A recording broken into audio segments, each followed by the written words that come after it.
మిత్రులకు శుభోదయం. JSB with you YouTube ఛానల్లోకి స్వాగతం. చిత్తూరు జిల్లా పరిసర ప్రాంతాల్లోని 2026 సంవత్సరంలో మామిడి దిగుబడులు అనే కార్యక్రమంలోకి స్వాగతం. నేను మీ శ్రేయభిలాషి జేఎస్ బావజర్. ఇప్పుడు మనం పీలేరు నుండి చిత్తూరుకి వెళ్ళే జాతీయ రహదారి పక్కనున్న ఒక మామిడి తోటలో ఉన్నాం. మే నెల ఈ రోజుతో ప్రారంభమైంది. మిత్రులకు మేడే శుభాకాంక్షలు కూడా.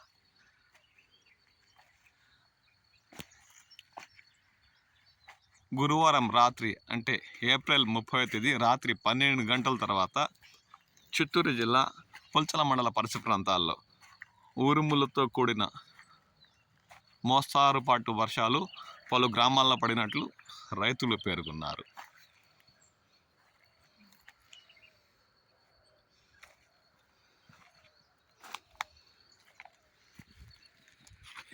ఈ వ్యవసాయ క్షేత్రం మామిడి తోటను గమనించండి.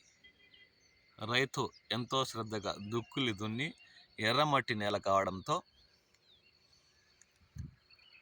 మామిడి చెట్లకు ఆసరాగా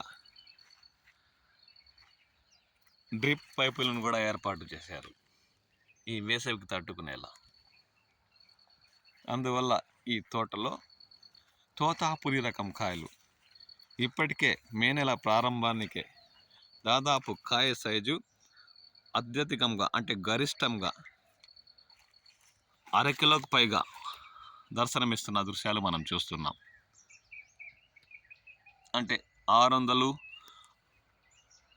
గ్రాములకు పైగా కూడా ఈ తోటలో తోతాపురి రకం మామిడికాయలు బరువు తూగే అవకాశం ఉంది. ఆ దృశ్యాలను ఇప్పుడు మనం చూస్తున్నాం. అంటే ఇవన్నీ ఎగుమతుల కంటే జ్యూస్కి తరలి వెళ్ళే అవకాశాలు ఎక్కువగా ఉంటాయి. ఎందుకంటే ఈ నెల చివరికి ఈ తోటలో కోతలు ప్రారంభిస్తే కేజీ కూడా తూగే అవకాశం ఉంది. తోతాపురి రకం మామిడికాయ ఒక్కొక్కటి కేజీ కూడా బరువు వచ్చే అవకాశం ఉంది. ఇలాగే పంట కాపాడుకుంటూ వస్తే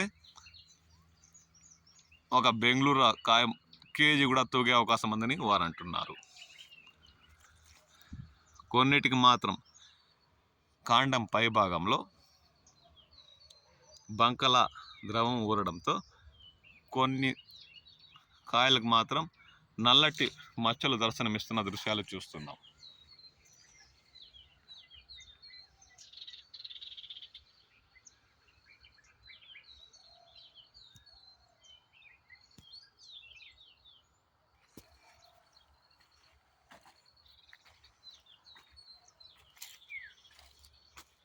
దాదాపు 10 సంవత్సరాలకు పైగా మా చెట్లు కావడంతో కొన్ని విస్తారంగా కనిపిస్తున్న దృశ్యాలు చూస్తున్నాం.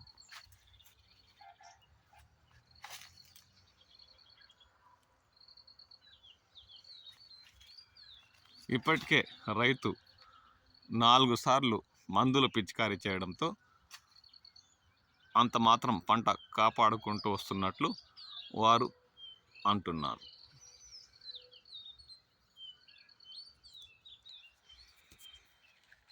తోతాపురి రకం మాత్రం ఈ తోటలో మనం గమనించిన ప్రతి ఒక్క చెట్టులో దాదాపు ఇప్పటికే అరకిలో కూడా తూగే అవకాశం ఉన్న కాయలు దర్శనమిస్తున్నాయి. రైతు ఎంతో శ్రద్ధగా మందులు పిచికారం చేయడం కానీ దుక్కులు దున్ని తోటలో పలు చోట్ల కలుపు మొక్కలను కూడా తీయించి వేయడంతో చెట్లు పచ్చగా ఏపుగా ఉండడమే కాక ఈ వేసవిలో పంట దిగుబడులు కూడా చాలా మేరకు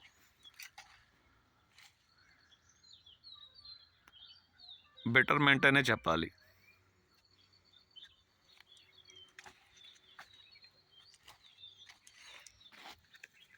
కొన్నిటికి మాత్రం కాండం పైభాగం నుండి బంకల ద్రవం కారడంతో నల్లటి మచ్చలు అక్కడక్కడ ఏర్పడిన దృశ్యాలు మనం గమనిస్తున్నాం.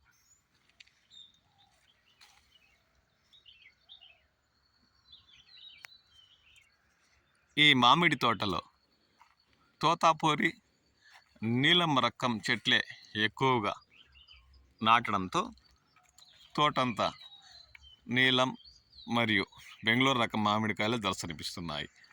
ఆ దృశ్యాలే మనం చూస్తున్నాం. నీలం రకం కాయకైతే ఎక్కువగా నల్లటి మచ్చలు కాయపైన దర్శనమిస్తున్న దృశ్యాలు చూస్తున్నాం.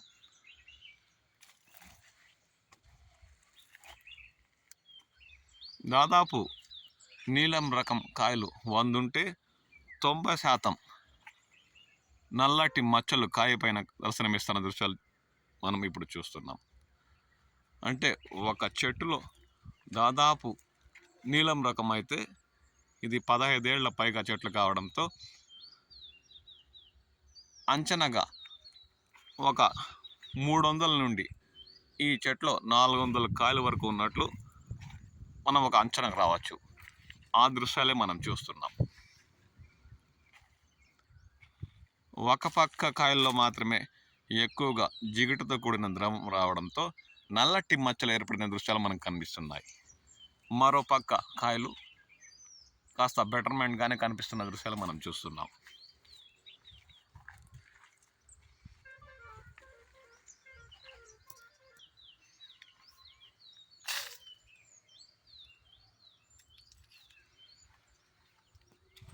ఎంతో శ్రద్ధ పెట్టి తమ బిడ్డల్లా చెట్లను కూడా రైతులు కాపాడుకుంటూ వస్తుండడంతో చిత్తూరు జిల్లాలో మామిడి దిగుబడులు ఈ మాత్రం వస్తున్నాయి. ఆసియా ఖండంలోనే చిత్తూరు జిల్లా మామిడి ఎగుమతులకు పేరొందిన విషయం మనందరికీ తెలిసిందే. ఎందుకంటే ఇక్కడ ఉన్న రైతులు ఎక్కువ శాతం ఇతర పంటల కంటే మామిడి పంటపైనే ఆధారపడి ఉంటారు ఏడాదిలో ఒకసారి. అందువల్ల చిత్తూరు జిల్లా భారతదేశానికే మామిడి పంటల ఎగుమతిలో పేరొందిన విషయం మనకు తెలిసిందే. చూడండి, ఇది నీలం రకం చెట్టే. పంట ఏమాత్రం దిగుబడి కనిపిస్తుందో మీకే తెలియాలి. అయినా ఈ నీలం రకం కాండం నుండి కారిన బంకతో నల్లటి మచ్చలు ఇప్పటికే ఏర్పడ్డాయి. ఇవి సైజు వచ్చే కొద్దీ దీనితో సమస్య లేకపోతే రైతుకు ఏమాత్రం ఇవి నష్టం చేయవు అని చెప్పచ్చు. ఆ దృశ్యాలను మనం చూస్తున్నాం.